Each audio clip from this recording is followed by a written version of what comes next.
It is already conference championship weekend, man.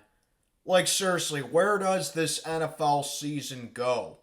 I would love to know, but regardless, this is the furthest I have made it in my own tournament since 2016 when I made it to the conference championship that season. So, for the first time in 8 years, I've made it this far. What is going on, everybody? I am Mac, back with another video. As always, do me a favor, like, comment, subscribe, follow on Instagram. Link is in the box below. And then there were four. Just four teams in the NFL left, four people in the tournament left. And as always, even if you're not in the tournament, I will still welcome your picks. Just know that it doesn't count, as I am going up against my opponent. I await for his picks. And once again, lots of notes to go over here. So I'm going to try and do this as quickly and as diligently as I can, despite the fact that there are only two games. So in this corner, we got the AFC Championship Game. For the sixth consecutive season, the Kansas City Chiefs will be in the AFC Championship Game. First time Patrick Mahomes will be on the road for the AFC Championship Game, as they're coming off a win over the Buffalo Bills in Buffalo, a game in which the Bills' AFC Championship hopes went wide right. Sorry, Bills fans, but that's just how it went. But the Chiefs are back in here, taking on the number one seed Baltimore Ravens in the AFC, as the Ravens coming off a dominant performance over the Texans 34-10 last Saturday night. But honestly, it really wasn't as dominant as the score would suggest, as the Ravens were slow in the first half, but then the second half came along and they really ignited the flame and they really played well and ran away with it.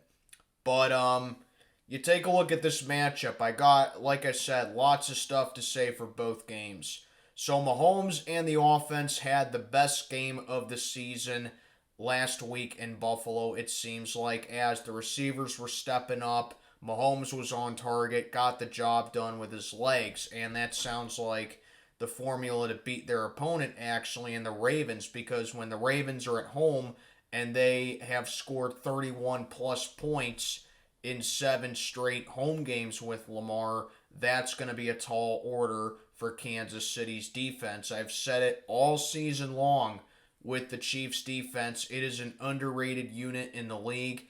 They've really stood up defensively. Now, their rush defense does give up some big chunks, that being said. So they're definitely going to have to be on the lookout for Gus Edwards, Justice Hill, and Lamar in this game as well. The three-headed monster that the Ravens can attack you with as far as running the rock goes. However, they did keep James Cook in check last Sunday night. Now, I mean, James Cook is obviously not those three guys, but when your rush defense is sus and you're able to limit your opponent's best run threat, that's always a dub in my book right there. But the Ravens' rush offense has been first all season, so do the Chiefs come in blitzing? Houston didn't really blitz a whole lot last week against Baltimore, and I think that may have been a factor why the Ravens were able to take off in the second half. So you got to ask yourself, does Kansas City come in blitzing in this game? If so, I would imagine the Ravens are definitely going to go tight end heavy with the passing game here. Mark Andrews is possible to come back in this game, but definitely Isaiah Likely will be stepping things up here.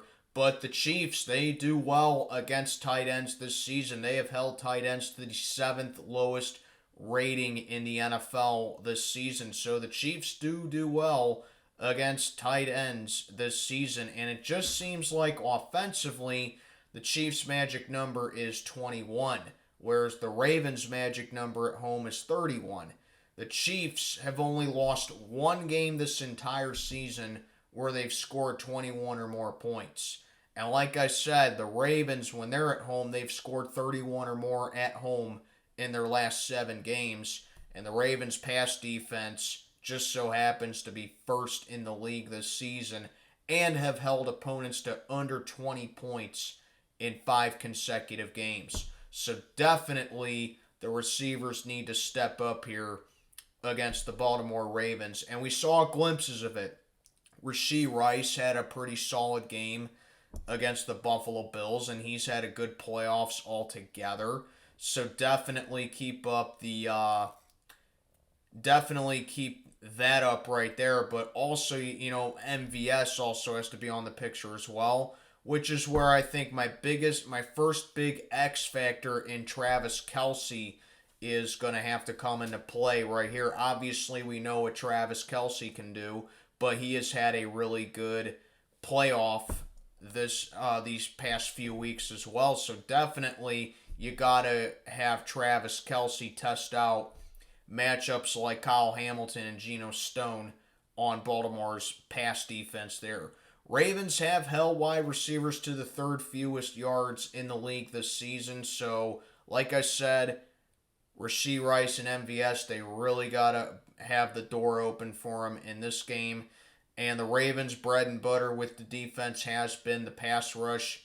First in the league in sacks this year with 60. But the Chiefs' O-line has protected Mahomes well. And I definitely think that this O-line is really going to be tested here. So another big X factor for this game, Zay Flowers for the Baltimore Ravens. He's been a very good, consistent target. He's worked well in the slot. And him going up against Trent McDuffie is going to be a big matchup to watch right here.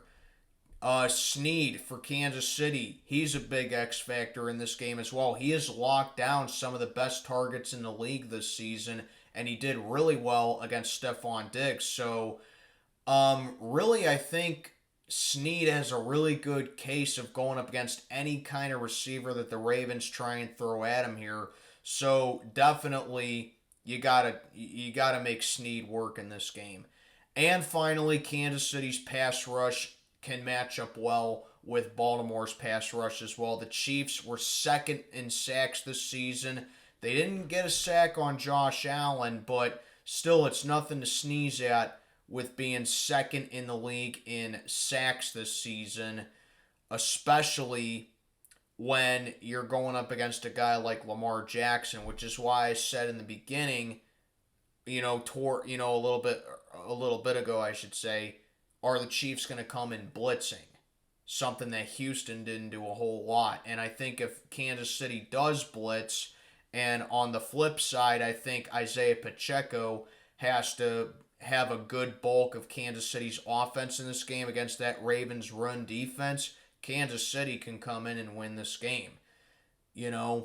So those are X factors. Those are just overall thoughts I have about this matchup. Who do I have winning this one?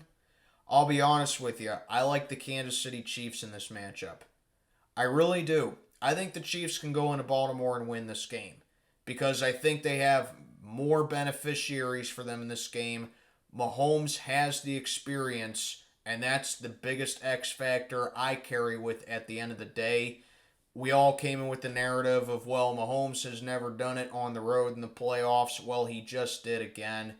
And I think the Ravens are going to be caught off guard with the fact that he can use his legs and that Isaiah Pacheco is going to be the bulk as well. Kansas City is for sure going to be tested defensively as well. But overall, I take a look at both these teams. I just think Kansas City is riding better momentum coming into this one, seeing that they have won 5 consecutive games, I believe it's been. And generally, I tend to lean more towards the team that has the hotter hand. I am going to go Kansas City to go into Baltimore and actually get the job done over the Ravens in the AFC Championship and go back to the Super Bowl once again. Now for the NFC Championship.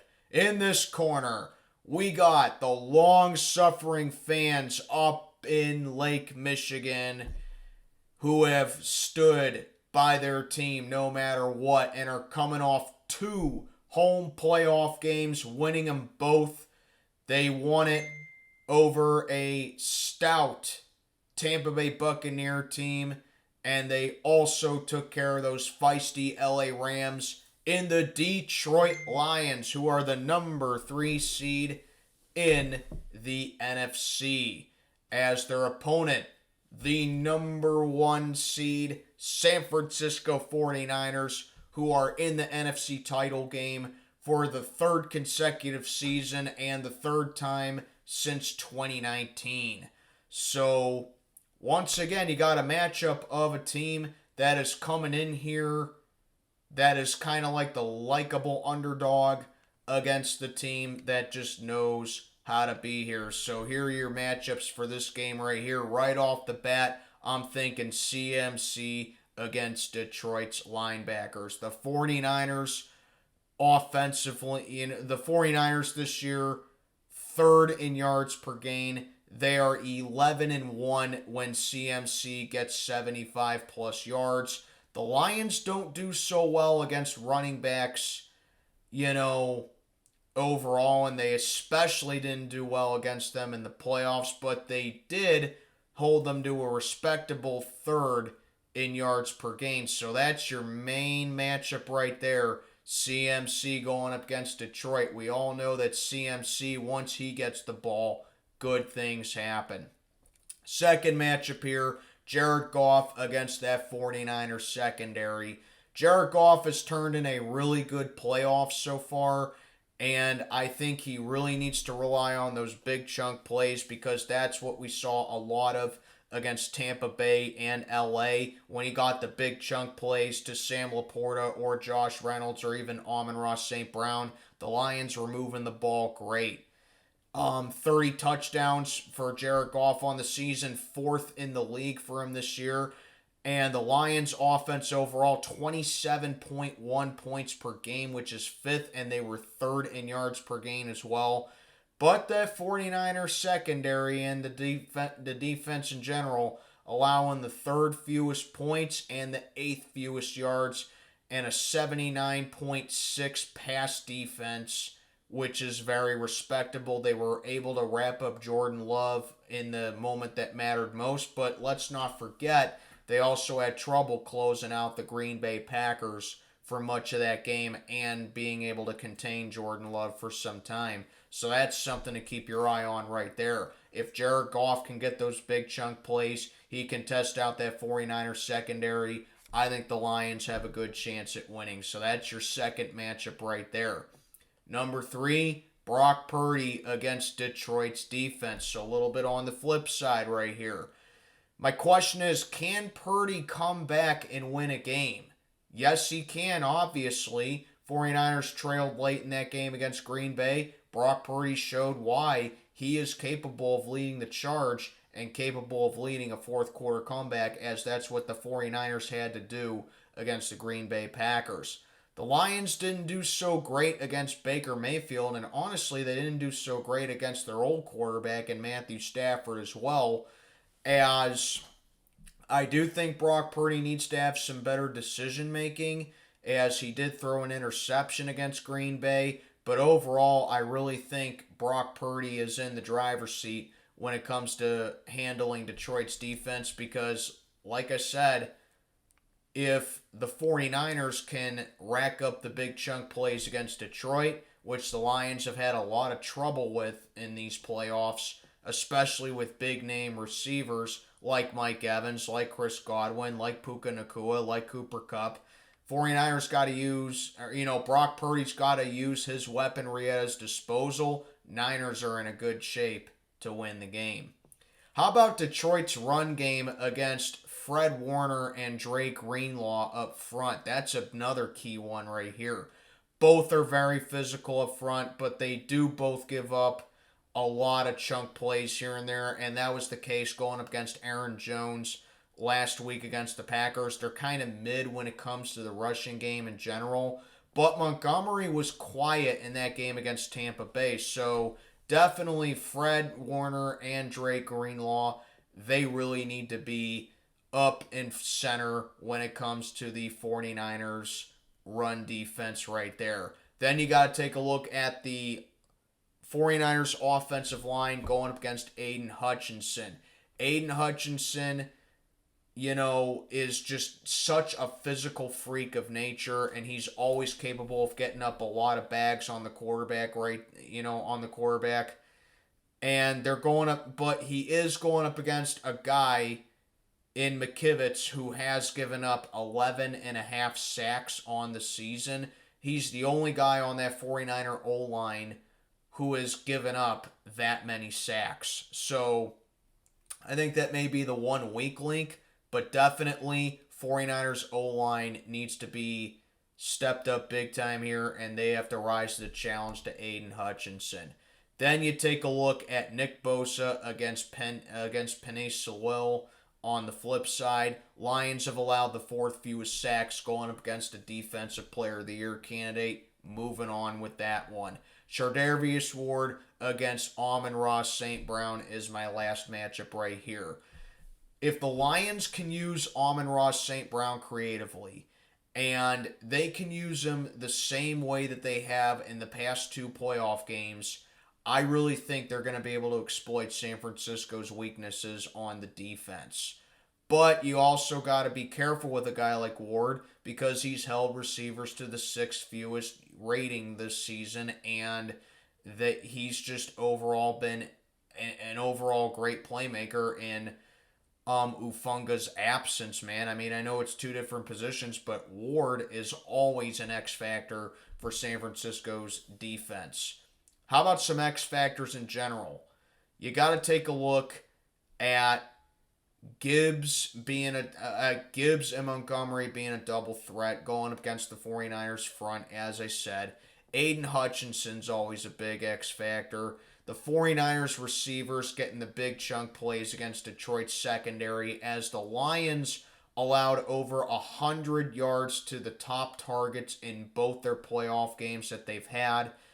And finally, Josh Reynolds and Sam Laporta are X factors here, but the 49ers have dominated tight ends this season. They have done very well while they're beating you with the one very thing that they've done so well at containing with tight ends. George Kittle is always an X factor for the 49ers, and I do not know if the Lions are going to be able to stop them, along with a guy like Brandon Ayuk and Deebo Samuel if he is able to play. Like I said, no Deebo Samuel not being in the game. The drops do go up for San Francisco, but Jawan Jennings and Brandon Ayuk have stepped up really well for the 49ers nonetheless. And how about this? It's Jared Goff going up against the 49ers in the NFC Championship again. Remember a couple years ago, the 49ers were able to get the Jared Goff, but they also allowed Jared Goff to remain calm under pressure and try and conduct that fourth quarter comeback like he did when he was back with the wait, what am I talking about? That was Matthew Stafford that did that. But the point is, Jared Goff spent a lot of time with the Rams, so the 49ers do know him. So I think that right there is the biggest concern if you're a Lions fan going in this game. How is Jared Goff going to be able to do against San Francisco? In conclusion, I think both these teams are here for a reason. I think they're both constructed similarly. I think they both have good X factors that benefit them going into this game, and it can honestly be anybody's game. But I'm going to lean towards the 49ers to get the job done over the Lions, and this is going to be my spread. If you made it to the championship, you just need a spread this weekend. No locks, no upsets, just a spread. 33-29. San Francisco wins a hard-fought one over the Lions to advance to Super Bowl 58. That being said, my Super Bowl 58 prediction, it will be a rematch of Super Bowl 54. The Kansas City Chiefs and the San Francisco 49ers going at it in Vegas for Super Bowl 58. that will do it for my conference championship predictions. Let me know what you think down in the comments below. Mac, checking on out for the day. Have a good one, everybody.